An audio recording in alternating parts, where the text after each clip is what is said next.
좀 이해 부탁드립니다. 이제 마지막 부분은 이제 11학년 위주라고 돼 있지만 이게 모든 학년에 적용되는 것 같아요. 그래서 지금 현 시점에서 그 대학교를 이제 준비함에 있어서 뭐를 해야 되는지 체크리스트 비슷하게 중복되는 내용도 있으니까요. 빨리 요 상대적으로 빨리 갈 겁니다. 일단 11학년이 제일 중요해요. 그러니까 그 상담할 때 보면은 또 이런 게 많아요. 아, 우리 애가 뭐 9학년 때 조금 망쳤는데요. 근데 이것도 다 되게 이것도 제가 웃겨요. 두 가지 유형의 부모님 계세요. 아, 망쳤는데면은 살짝 예전에 제가 걱정을 했어요. 아, 얼마나 망쳤길래. 아, 애가 B 하나 있어요. 그럼 제가 거기다 대놓고 뭐라고 해야 되지? 네. 그냥 할 말을 잃어요. 그냥 네. 그냥 네 하고 넘어가는데 B 한두 개 있는 건 상관없어요. 그 저학년 때요. 그리고 저학년 때 막 2.7이다. 오케이. 걔도 오케이. 네. 걔는 발전 가능성이 많은 애기 때문에 괜찮아요. 근데 이러한 다의적 해석이 11학년 때는 좀 안 돼요. 그러니까 11학년 때는 망치는 순간 대학교는 잘 못 가더라고요. 아무리 11학년 때 올라오더라도 11학년 때 성적이 떨어지면은 안 되는데 그 이유는 되게 간단하거든요. 그 미국의 정상적인 교육을 했다면은 11학년 때 비로소 아이들이 수강하는 6과목, 7과목 중에서 4, 5개가 AP 아니면 언어스가 될 거예요. 그러니까 그 전까지는 레귤러가 절대 다수고 AP하고 언어스가 이제 예외적으로 한두 개 들어갔다면은 11학년 때는 레귤러가 예외가 되고 언어스나 AP가 절대 다수가 되거든요. 그래서 처음으로 이제 난이도가 있는 수업이 들어오고요. 처음으로 이제 고등학교 공부가 좀 어려워지는 시기예요. 그렇기 때문에 대학교에서 봤을 때는 얘가 이런 챌린지를 받았을 때 기본만 하는 애인지 아니면 좀 더 난이도 있는 공부를 소화할 수 있는 애인지 그거를 평가하게 되거든요. 그리고 11학년 때는 뭐냐면은 또 정상적인 이제 아이라면은 다양한 활동을 하면서 되게 바빠야 돼요. 그렇기 때문에 공부와 학교 생활이 바쁘다 보니까 이거를 밸런스를 잘하는지 이러한 요소들이 들어가기 때문에 11학년이 중요하거든요. 그래서 솔직히 좀 11학년 성적이 떨어진 아이들은 좀 미안해요. 그 11학년 성적이 떨어지는 순간 좀 좋은 대학교 갈 수 있는 기회는 좀 떨어지는 것 같아요. 근데 아까 제가 말했죠. 9학년 때 2.8 받은 애. 얘가 9학년 때 2.8을 받고 11학년 때 4.0을 받았다. 얘는 아이비리그 갈 수 있어요. 그런데 역으로 이런 말도 많이 해요. 우리 애가 중학교 때 영재학교 다녔는데요. 그래요. 영재학교 다녔다고 칩시다. 그럼 걔는 중학교 때 끝난 거예요. 더 이상 머리가 발전을 안 했어요. 그런 거밖에 저한테는 안 들리기 때문에 중학교 때는 필요 없어요. 8학년 때, 7학년 때 얘가 뭐 전국 1등 했든 뭐 전 세계 1등 했든 아무 의미 없어요. 그러니까 9학년 때부터.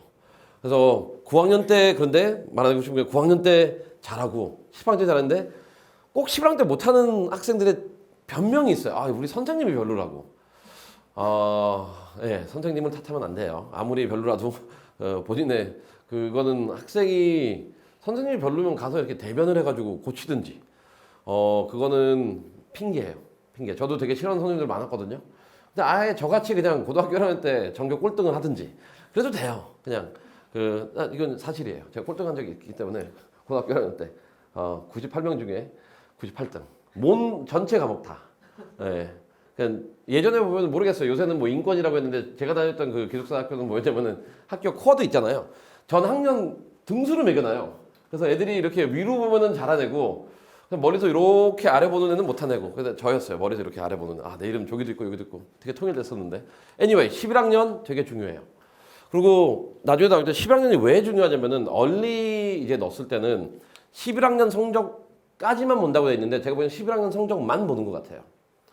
그렇기 때문에 이제 얼리에서 좀 이제 잘하고 싶다면은 11학년 성적이 매우 중요하다는 거. 그럼 여기서 이제 경우에서 같은 거 나오겠죠. 제일 좋은 경우수는 뭐냐면 11학년 때 잘했어요. 그래서 얼리 넣는 건데 이제 문제되는 애들은 뭐냐면은 다 잘하다가 11학년 때 못했어요. 얘는 얼리를 넣어야 될까요, 말아야 될까요? 지금 끄덕끄덕거리는 분들 계시는데 막상 가면 또 다 늘려 그래요. 부모님들이. 이게 되게 답답해요. 왜 넣는지 모르겠어요. 어차피 떨어질 거. 그래서 저는 개인적으로 만약 11학년 성적이 떨어졌을 경우에는 얼리는 반대하는 주의고 그 이유는 지금 설명했던 그 근거대로고요. 근데 하나씩 봅시다. 이제 11학년 때 해야 되는 거. 첫 번째는 아까도 제가 얘기했지만 먼저 코스 리퀘어먼트를 충족시켜줘야 돼요. 이건 뭐냐면은 그래서 이 제목에는 이제 수업 과목을 충족한다는 건 두 가지 측면으로 봐야 돼요. 하나는 뭐냐면은 내가 지금 재학 중인 고등학교를 졸업하기 위한 요건. 근데 또 하나는 뭐냐면은 대학교에서 요구하는 요건이에요.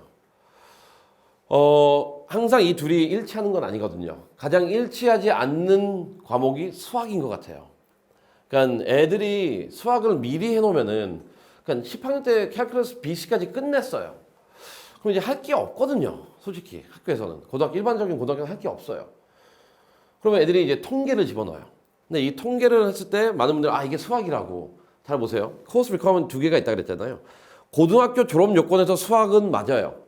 근데 대학교 입학 요건에서의 수학은 아니에요. 통계는 사회과학이지 무슨 수학이에요 이게. 통계과가 따로 있는데 수학과가 따로 있고.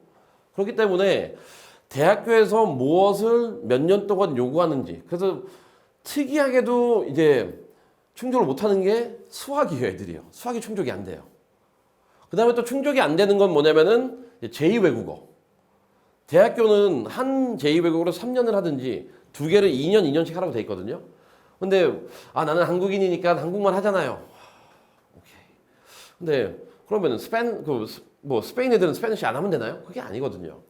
제2외국어 이제 충족을 또 못 시키고. 그 다음에 맨 마지막에 아까도 얘기했지만 충족 못 시키는 게 이제 과학. 어떻게 보면 한국 애들 제일 자신 있는 두 개가 충족을 못 하는 게 되게 신기하죠. 수학은 너무 미리에 놓으니까 들을 게 없는 거예요. 그래서 고등학교 때는 뭐 통계로 통계, 경제학으로 대처해 주지만 대학교에서는 그건 수학으로 안 해봐요. 그렇기 때문에 그 수학 부분도 근데 그다음에 이제 과학도 뭐냐면은 아까는 제가 말했듯이 4년인데 생물, 화학, 물리 1년 플러스 기타 하나거든요. 근데 애들이 요걸 충족을 못 시켜줘요. 두 개를 regular, AP 이런 식으로 하면 또 대학교 요건서는 안 맞아요. 그래서 이렇게 맞는지 꼭 확인을 해주세요. 그러면 이제 여기서 질문. 그러면 벌써 저는 첫 단추부터 잘못 가가지고 내가 10학년 때 AP가 끝났는데 그럼 어떻게 할까요? 이제 큰 문제죠. 이거는 되게 문제죠. 되게 문제예요. 근데 방법은 없는 건 아니에요. 왜냐면 고등학생들이 접근할 수 있는 수학은 되게 많거든요. 이랬을 경우는 학교 카운슬러한테 가가지고요. 통계 말고 그 다른 그 대학 수학 수업을 내가 온라인으로 듣든지 옆에 있는 대학교 가서 듣든지 들어가서 크레딧 좀 인정해 주세요 하면은 웬만해서 다 해줘요. 이런 식으로 수학을 그렇게 올리시고요. 그거 아닐 거면은 차근차근 올라가세요. 뭐 이제 10학년 때 알제브라 2 하고요. 11학년 때 뭐 프리칼 하고요. 12학년 때 캘큘러스 BC에서도 상관없어요. 근데 우리 애는 알제브라 2를 10학년 때 하면은 거의 바보 취급당하니까 이제 고학년때 먼저 끝내줘야 되고. 프리칼은 무슨 프리칼이야 해가지고 벌써 BC 올라가고 참 이해가 안 가는 현상이에요. 수학은요. 항상 이해가 안 가요. 그래서 첫 번째 내가 이러한 요건을 충족하는 것 두 가지라 그랬어요. 고등학교 졸업 요건도 있지만 대학교 입학 요건이에요. 이거는 입학 요건은 학교들마다 조금씩 달라요. 그리고 특히 캘리포니아 같은 경우에는 UC 같은 경우는 더 엄격해요. UC 같은 경우는 A to G라고 영역을 나눠놔가지고요. 되게 엄격하게 돼 있거든요. 그리고 특히 영어. 이제 영어는 크게 문제가 안 돼요, 애들이요. 어차피 영어를 잘 못한다는 걸 알기 때문에 차근차근 올라가고 있기 때문에 제일 안정적으로 다 채워놔요, 영어는. 근데 이제 영어는 마지막으로 한다면 이제 9학년 때 간 애들이 조금 문제가 되는데 ESL을 듣는 경우가 있어요. ESL을 들었을 경우는 9학년 영어가 아니잖아요. 그래서 10학년 애들도 ESL을 또 듣게 해요. 그러면 얘는 이제 ESL이 영어로 되냐 안 되냐. 원론적으로는 되긴 되는데 그런 ESL을 내가 9학년 때 들었거나 10학년 때 아직 아니면 들었거나 듣는 애들은 적어도 11학년, 12학년 때 좀 난이도 높은 영어를 들어야 돼요. 왜냐면 아까도 제가 얘기했듯이 대학교에서 영어 능력을 평가하잖아요. 근데 얘가 ESL 2년 듣고 그냥 레귤러 들으면 얘는 영어를 잘하는 애일까요? 못하는 애일까요? 못하는 애잖아요. 그렇기 때문에 그런 거를 이제 극복하기 위해서 영어 쪽은 이제 난이도 있게. 그러니까 AP lit 들어도 되고 컴포지션 들어도 되고 근데 많이 안 들어요 애들이요. 많이 안 어렵거든요. 특히 컴포지션은 그렇게 어렵지가 않아요. 그냥 문법 배우는 건데. 리터처는 좀 힘들고. 하지만 일단 먼저 이런 코어스 리퀘어먼트가 다 충족돼 있는지. 물론 아까 뭐 난이도랑 이런 것도 있지만 그거는 여기서는 생략하겠습니다. 두 번째는 뭐냐면은 좀 학교를 좀 찾기 시작하세요. 근데 학교를 찾을 때 그렇죠. 이제 다들 학교 찾으라 그러면 다 이거 하더라고요. US 뉴스, US 컬리지 랭킹 해가지고 1위 학교 하버드 딱 들어가 보고 뭐 프린스턴 들어가 보고 그런 걸 찾으라는 게 아니고요. 학교 찾을 때 제일 중요한 건 뭐냐면은 이 두 개인 것 같아요.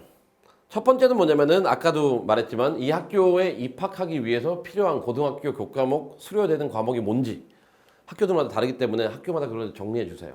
그리고 그거에 맞춰서 수업을 들어야 되고요. 두 번째는 뭐냐면은 제일 먼저 supplementary essay로 들어가세요. 그러니까 아까 제가 말씀드렸던 메인 에세이는 커먼 에버리든 커버레시들이 좀 다르다 그랬잖아요. 근데 서플리멘터리 에세이는 학교마다 다 달라요. 무슨 원서를 쓰든 간에. 근데 이거를 봐야 되는 이유가 서플리멘터리 에세이에서 비로소 이제 이 학교가 어떤 인재상을 원하는지가 나와요. 한 몇 가지 예를 한번 들어볼게요. 예시로 하면 되니까. 컬럼비아부터 시작합시다. 컬럼비아. 컬럼비아 같은 경우에는 원서가 2년 전에 바뀌었어요. 에세이가요. 그러니까 총 6개를 써야 되는데 이제 4개는 에세이라기보다는 리스트고요. 300자리 리스트고 2개는 에세이예요. 근데 이 리스트가 뭐냐면 첫 번째는 이제 수업 외적으로 너가 즐겨 읽는 책들이 뭐냐라고 물어봐요. 그럼 애들은 또 여기다가 이제 말도 안 되는 거 써요. 뭐 셰익스피어 쓰고 하커베리 핀 쓰고 뭐 얘 되게 답답한 애처럼 뭐 노벨상 딴 거 쓰고 무슨 애 아저씨? 뭐라 그러지? 애늙은이가 나타나요. 그냥 예를 들어 한번 보세요. 친한 친구가 있어요. 야, 너 자유시간에 뭐 읽니? 근데 나는 위대한 세계 노벨상 안 받은 거 안 읽어. 그래, 너 가서 열심히 살아. 그리고 친구 안 하잖아요. 근데 중요한 게 뭐냐면은 즐겨 읽는 자유시간 이건데 뭐에 그걸 쓰고 있어요. 두 번째 질문은 뭐냐면 너 전공과 관련해서 읽은 책이 뭐냐. 여기는 이제 아카데믹한 거예요. 그럼 또 애들이 또 쓰죠. 이제 경제학 하는 애들은 뭐 The World is Flat, 뭐 White Man's Burden 뭐 이런 거 다 쓰는데 그다음에 이제 요새 또 애들이 많이 읽는 게 뭐 중국이랑 이제 미국 이제 무역 충돌인데 좋아요. 이제 에너지까지는 아니라고 칩시다. 그러면 이제 학교에서 그걸 딱 리스트를 보면서 뭘 볼까요? 이제 이력서를 보겠죠. 과연 얘가 이거를 읽을 만한 활동을 했는지. 근데 활동이 하나도 없어요. 거짓말이겠죠. 그리고 세 번째 리스트는 뭐냐면 더 특이한 건 너가 자주 보는 온라인 머티리얼이 뭐냐. 이거는 전공도 아니고 그런 조건이 안 달려 있어요. 첫 번째는 자유시간, 두 번째는 전공, 세 번째는 온라인으로 자주 보는 게 뭐냐. 페이스북 써도 돼요. 자기 어카운트 쓰고. 네 번째는 뭐냐면은 이게 되게 특이한 건데 콜롬비아는 모르겠어요. 뉴욕에 있어서 그렇지 뭐고 콜롬비아가 되게 문화적으로 풍부한 학교예요. 그래서 네 번째는 뭐냐면 너가 자주 보는 영화, 연극, 전시회, 기타 등등 쓰라고 해요. 그래서 처음엔 요 리스트인데 애들이 여기서 잘못하는 거 뭐냐면은 되게 잘 보이려고 써요.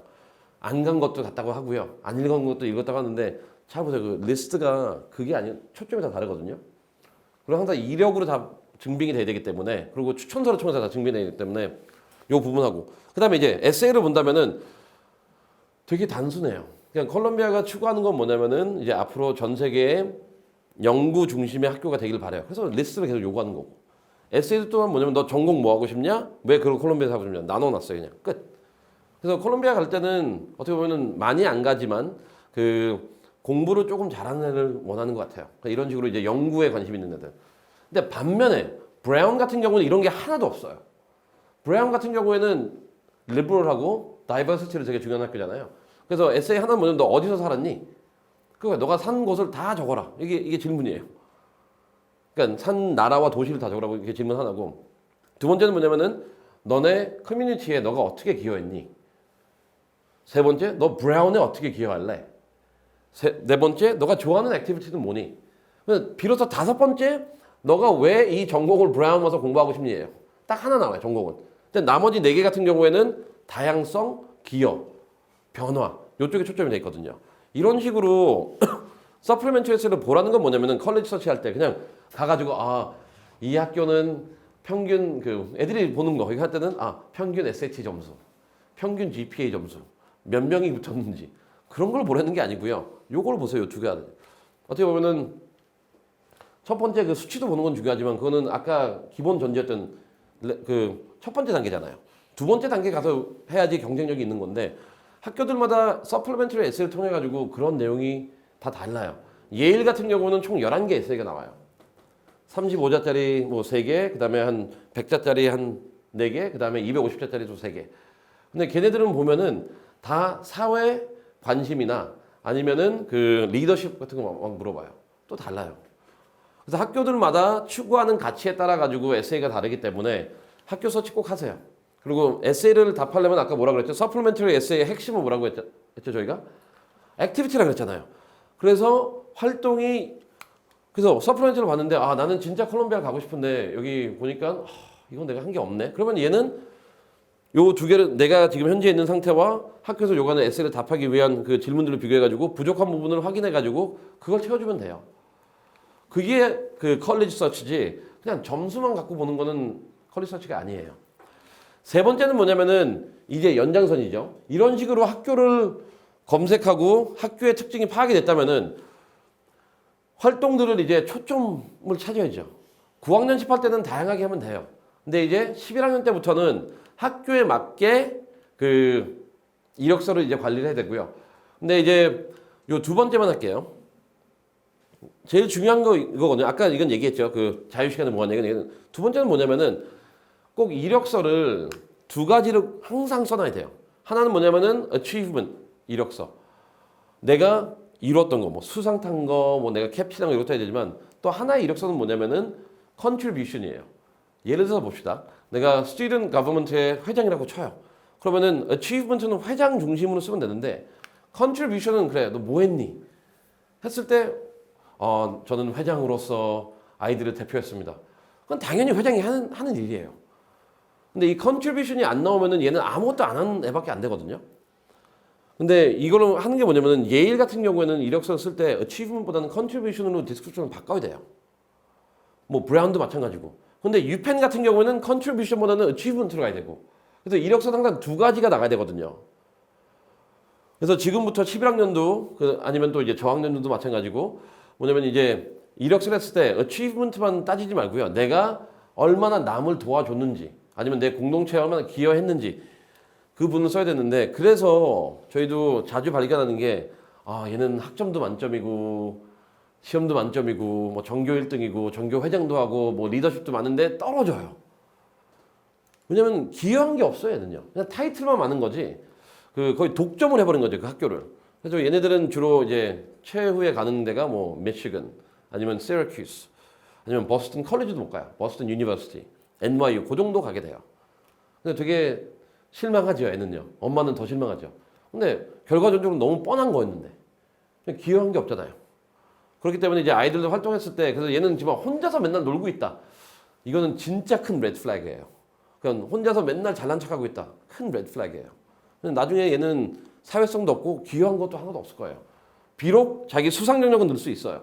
근데 상위 대학교들은 수상 경력보다는 너가 얼마나 기여하냐가 더 중요하기 때문에 그다음에 예일 같은 경우, 브라운 같은 경우 기여한 게 없다면 쓸 글이 없어요. 스탠퍼드도 마찬가지고요. 그래서 이 컨트리뷰션이 없고 그냥 공부만 했던 애다. 걔는 어디 갈 수 있을까? 진짜 수학, 과학을 잘하면 칼텍 가겠네요. MIT는 못 가고 MIT는 이런 컨트리뷰션 S가 있으니까 아이비리그는 못 갈 거고 잘하면 코넬 갈 수 있겠다. 코넬은 그런 컨트리뷰션 에세이가 없기 때문에 그 다음에 노스웨스턴 정도? 이제 상위 학교들은 그래서 잘 보세요.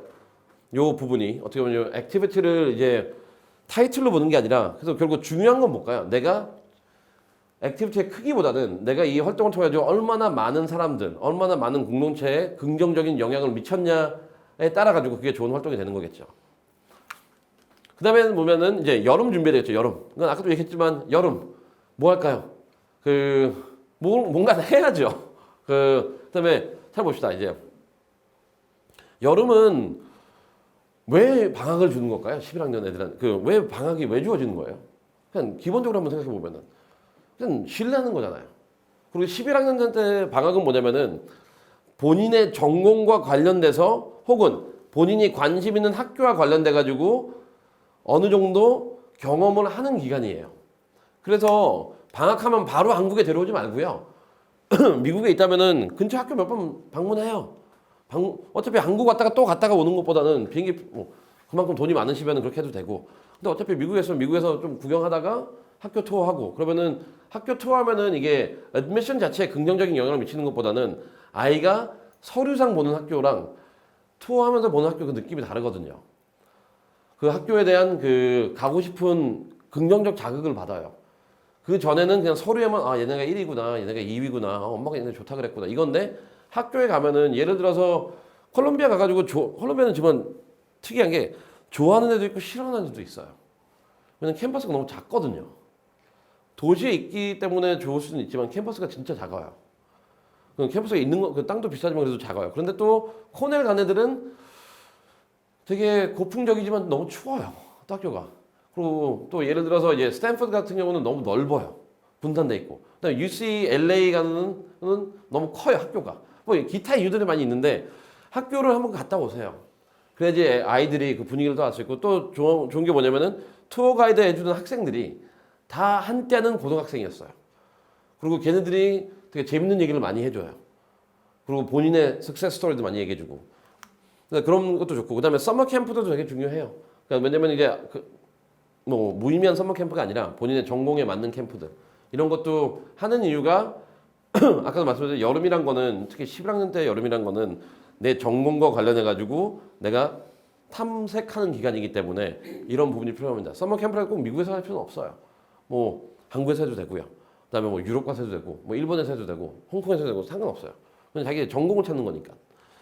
그다음에 다시 강조하지만 만약 11학년이다 그러면 여름에 절대 여름 내내 SAT 공부하지 마세요. SAT 공부 많이 한다고 좋은 것도 아니에요. 가끔 되게 황당한 건 뭐 SAT 뭐 10주 해야 되나요? 그래서 와우. 근데 하고 싶은 말이 있어요. 어머니 한번 10주 해보실래요? 그러면은 제 입에서 그게 나올까 말까 맨날 좀 참아요. 그래가지고 그렇게 공부하는 거 아니에요. 네.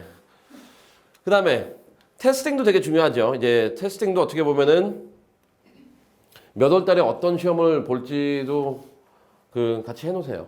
특히 이제 아이들이 문제되는 건 뭐냐면 SAT2가 좀 문제되거든요. 왜냐면 SAT1만 계속 공부하다 보니까 SAT2를 뒤에 제껴놔요. 근데 SAT2도 내는 학교들이 많기 때문에 몇 월 달에 내가 어떤 시험을 볼지. 근데 적어도 SAT2 같은 경우에는 한국에 오기 전에 5월, 6월 달에 끝내고 오세요. 어차피 보는 과목도 학교의 교과목의 연장선이잖아요. 그래서 제일 SAT2를 비효율적으로 공부하는 애. 학교에서는 피직스 배우고 있는데 시험은 케미스트리를 보겠대요. 얘는 진짜 뭐 하는 애인지도 참 궁금해요. 학교에서 수학을 배우면 수학 시험 보고요. 월드 히스토리 공부하다가 이게 좀 재밌다 그러면 월드 히스토리 보고요. US 히스토리 재밌다 그러면 US 히스토리 보고 물리 재밌으면 물리 보고 이런 식으로 하는 거지. 학교 공부 따로 시험 공부 따로 시간 낭비예요. 그래서 여기 이 두 번째 SAT2 같은 경우에는 10월, 11월, 뭐 1월, 3월 이때 보는 시험이 아니라 어떻게 보면 5월, 6월에 보는 시험이에요. 1년 동안 학교에서 수업을 다 들은 다음에 그걸 가지고 정리해가지고 보는 시험이지 SAT2는 꼭 그 스케줄로 하는 게 맞습니다. 그 다음에 선생님이랑 좀 얘기 좀 하라 그러세요. 아이들. 가독하다 또 황당한 애는 너 카운슬러 선생님이랑 얘기했냐 그래. 그게 누구예요? 또 이렇게 나오는 게 있어요. 그게 누구예요? 그래. 그러면은 오케이. 또 어떤 애는 끝까지 우겨요. 그런 사람 없는데요. 그런 사람이 없대요. 자기 학교는. 그럼 이제 거기서 되게 아이가 어떤 생활을 하고 있는지가 나오죠. 그런 사람이 없다. 우기는 거 좋아요. 되게 당황했었거든요. 제가. 없을 수가 없는데. Anyway. 선생님이랑 얘기하는 건 뭐냐면은 선생님들이 인간이다 보니까 나중에 딱 원서 넣기 일주일 전에 가서 선생님 추천서 써주세요 이러면은 뻔히 보이잖아요. 그런데 미리부터 좀 친분을 갖고 있으면은 많은 정보를 또 줘요. 선생님이. 그러니까 그 정보는 뭐냐면은 부모님이나 제가 모르는 정보들. 즉 그 학교 안에서의 있는 기회들. 그리고 그 학교 안에서만 가능한 분위기들. 그리고 그 학교에서만 가능한 활동들이 또 선생님을 통해서 인도가 되거든요. 대표적인 사례는 뭐 이걸 수도 있어요. 작년에도 어떤 한 학생은 자기가 이제 11학년 올라가면서 인턴을 막 구했는데 다 떨어졌어요. 인턴이 안 됐어요. 가지고 막 고민하고 있다가 자기 이제 생문 선생님한테 이 고민을 하니까 선생님이 야 그러면은 너랑 나랑 여름방학 동안 한번 리서치를 한번 같이 해보자. 그래서 걔가 10주 동안 그 생문 선생님이랑 프로젝트를 같이 진행해가지고 글 쓰고 글을 냈어요. 이런 식으로 학교 선생님들은 일단 뭐 이상한 사람들 빼고 절대 다수는 학생을 도와주기 위해 존재하는 분이에요. 근데 그거를 이제 아이들은 뭐냐면은 왜 너가 나한테 먼저 안 와가지고 도움을 안 주니? 이렇게 했는데 그건 학생의 자세가 아니죠. 가서 도와달라 그래야지. 근데 가서 도와달라 그래가지고 노하는 사람은 거의 없을 거예요. 만약 노를 한다 그러면 그 사람 그냥 쌩까세요 앞으로. 도와줘야 돼요. 근데 궁극적으로 아까 제가 시작 자체로 카운슬러가 없는데요. 이런 학생들이 많아요. 그래서 오늘 집에 가가지고 너 카운슬러 선생님 이름 대봐서 모른다 그러면 뭐라고 하지 마세요. 한 10명 중에 8명이 몰라요. 얼굴 본 적 있니? 아니요. 얘기한 적은 없겠네? 네. 이게 거의 대부분 답인데 지금부터라도 이제 선생님이랑 카운슬러 선생님 좀 얘기 좀 많이 하라 그랬어요. 그러면 애들이 그렇게 가서 할 얘기 없어. 딱 이렇게 할 거예요. 그러면은 어머는 이렇게 무슨 얘기라도 해. 이게 대화가 안 되잖아요. 이게 대화가 안 되는 거잖아요. 자기는 할 얘기 없다고 무슨 얘기가 없으니까 할 얘기가 없다 그랬는데 거기다 대놓고 무슨 얘기도 하라. 이것도 좀 아닌 것 같고. 그래서 과목마다 가가지고 제일 쉬운 건 뭐냐면은 그냥 내용 한번 물어보는 거예요. 오늘 수업에 이거 배웠는데 내가 조금 이거 되게 흥미 있다. 아니면 어렵다. 그리고 또 이제 카운슬러 선택 가서는 쌤 제가 듣기로는 쌤이 나중에 저 대학교 갈 때 뭐 써줘야 되는데 이거에 대해서 제가 뭐 미리 알아야 될 거 있나요? 이런 식으로 그냥 일단 접근 방법은 뭘 주세요라기보다는 내가 좀 궁금한데 답 좀 해주세요예요.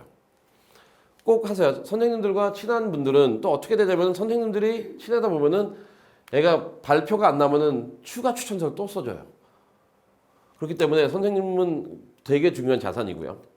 그럼 봅시다. 이제 아까 이건 됐고. 그래서 결국 이제 한 세 가지 정리할게요. 요 첫 번째 활동들 되게 중요하죠. 근데 던져야 되는 거는 기여도예요. 내가 뭘 어치입한 게 아니라 내가 얼마나 기여했는지. 두 번째는 뭐냐면은 아까도 말했듯이 자유시간에 뭐 하는지. 그다음에 네, 요 정도. 그래서 결국 오늘 내용을 보면은 점수는 중요하지 제가 안 타는 게 뭐냐면 그게 1차 관문이라서 그런 거고요. 그다음에 이제 기여도도 되게 중요하고 그다음에 남들과의 차이점인데 그 차이점을 어떻게 이제 찾아낼지는 답은 없어요. 근데 그 차이점을 찾아내는 첫 단계는 학교 끝난다고 그냥 이게 한숨 쉬면서 얘한테 전화하지 말고요. 한번 물어보세요. 너 학교 끝나고 뭐 하니? 너 주말에 뭐 하니? 이제 어떻게 보면 그런 게 학생의 누구인지가 나오는 거거든요. 그 점수보다는. 그래서 그런 식으로 이제 학교 끝나고 뭐 하는지, 주말에 뭐 하는지, 방학에 뭐 할 건지 이런 거를 한번 물어보고 얘기하면서 이 학생의 이제 차이점을 찾아가면 되고 그다음에 절대로 옆에 누가 한다고 뭐 압구정에 있는 엄마들은 애들 다 뭐뭐 시킨대. 잘 보세요. 그러면 파란색 그 노란색 스마일리 페이스가 되는 게 아니라 얘는 또 파란색 우울한 애가 돼요. 좀 다 하고 있으니까. 그런 거 그렇게 하지 마세요. 무슨 아마추어 축구 보면은 공 졸러 가면 우르르륵 다 가고 또 이러면 우르르륵 다 가잖아요. 근데 그거는 이제 떨어지는데 지름길이에요. 옆에서 누가 뭐 하고 있다고 해서 그거를 하지 말라는 건 아니지만 무조건 하라는 게 아니에요. 나한테 그게 맞는지를 생각해 보라는 거죠. 네. 어쨌든 오늘은 여기까지 하도록 하겠습니다. 예. 감사합니다. 네.